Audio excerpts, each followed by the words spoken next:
It starts quietly. No one notices at first. You're 7 years old, staring into the eyes of a parent who is falling apart. Maybe it's addiction. Maybe it's anger. Maybe it's just the hollow silence of someone too broken to show up. And without words, something ancient clicks in your small mind.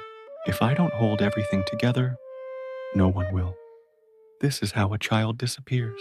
Not physically, but psychologically. They smile more. They cry less. They learn to read the room before they speak. They become the emotional thermostat of the household.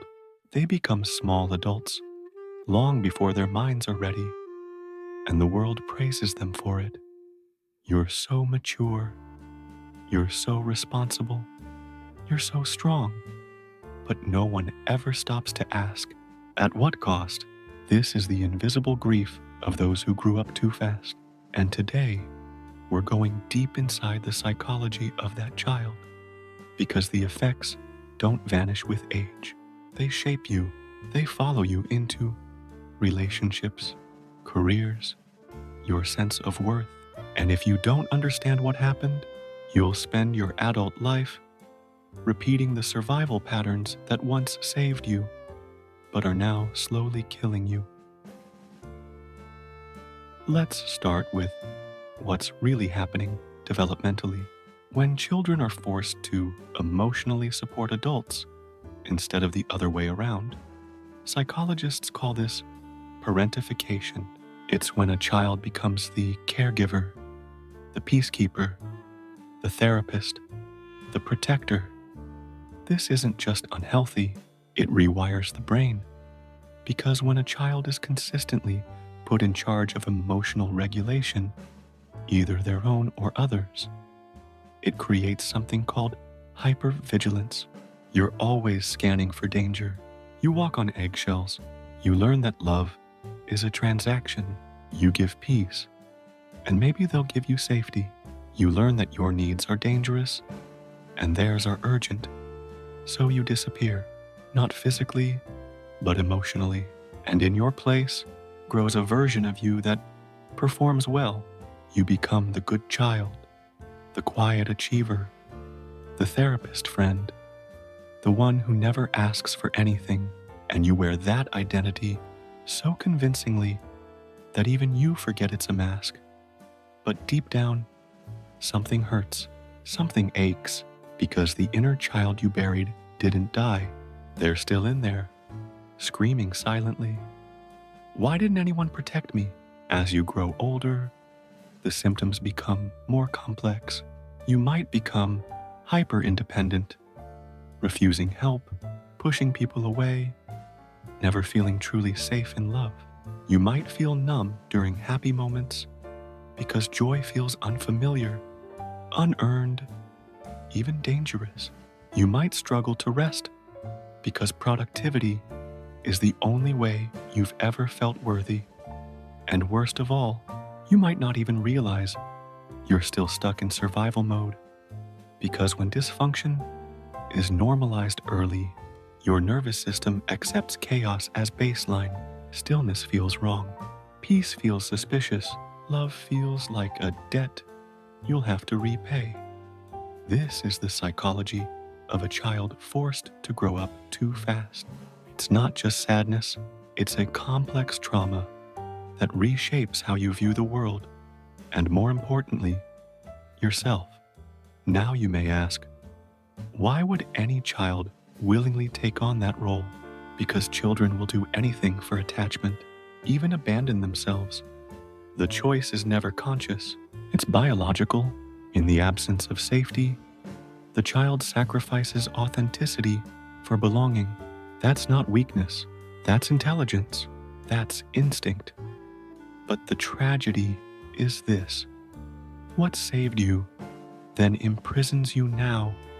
So many of us are walking around as high-functioning adults with deeply neglected inner children pulling the strings. We overachieve to earn love. We stay silent to avoid abandonment. We take care of everyone, but secretly wish someone would just ask if we're okay. And that fantasy that someone will notice you're not as strong as you pretend to be, that maybe, just maybe, you'll finally get to fall apart and be held. That is the unmet need, not of your adult self, but of the child who never got to be a child. The first step to healing isn't fixing, it's witnessing. Because until you validate what happened, you'll keep gaslighting yourself with thoughts like, it wasn't that bad. Other people had it worse. I turned out fine. But fine is a mask too. And deep down, you know it. So what happens to that child when they grow up? They become adults who never feel safe, even in calm rooms. They become lovers who can't trust softness. They become givers who can't receive. They become the kind of people who apologize for crying, flinch at compliments, and confuse exhaustion with success. This is the cost of growing up too fast. Because if your childhood trained you to be strong at the expense of being soft, to be quiet instead of honest, to fix others while ignoring your own fractures, then what kind of adulthood do you inherit? You inherit a life where you're always holding your breath, waiting for someone to give you permission to finally fall apart. But here's the truth. No one's coming to rescue the child you buried. You are the one who must go back and hold their hand. You are the one who must say what no one else ever said. You didn't deserve that. You were just a child. You get to rest now. This is the beginning of shadow work. Not fixing, not performing, not bypassing the pain with fake positivity, but turning toward the abandoned parts of yourself and saying, I see you now, I hear you now, and I'm not leaving. That is the reparenting process, and it's brutal because it asks you to feel the grief you never had time to feel. It asks you to sit with the rage, the sorrow, the unmet needs, to weep for the birthdays where no one showed up, to mourn the innocence you lost while protecting people who should have protected you.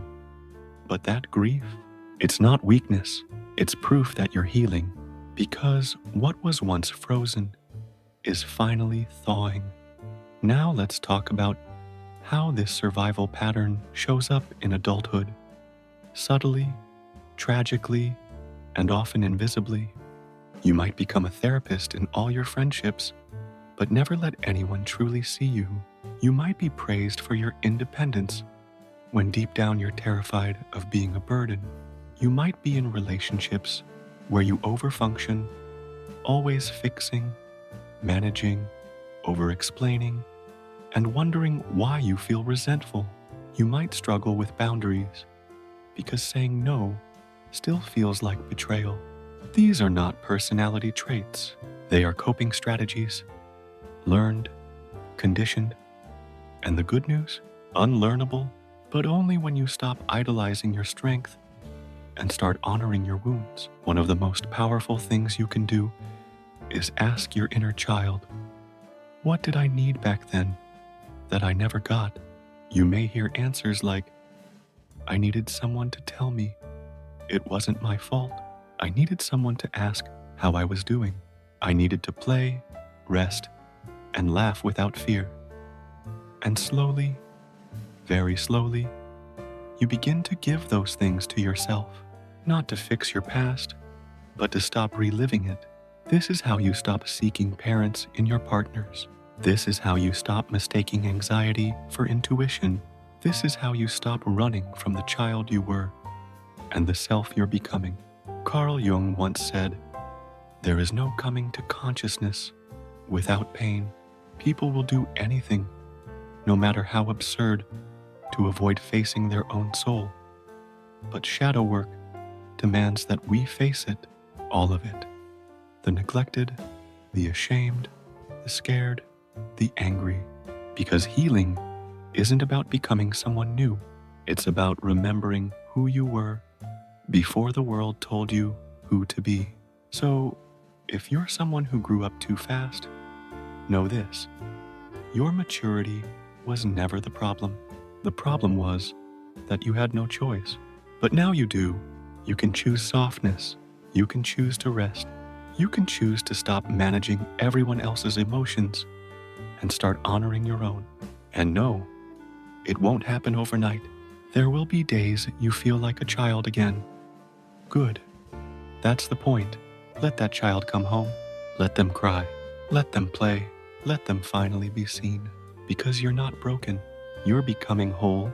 And maybe, for the first time, you're finally growing up the right way. Not through pressure, not through fear, but through truth. You never had a childhood, but you still have a future. And this time, you get to write it.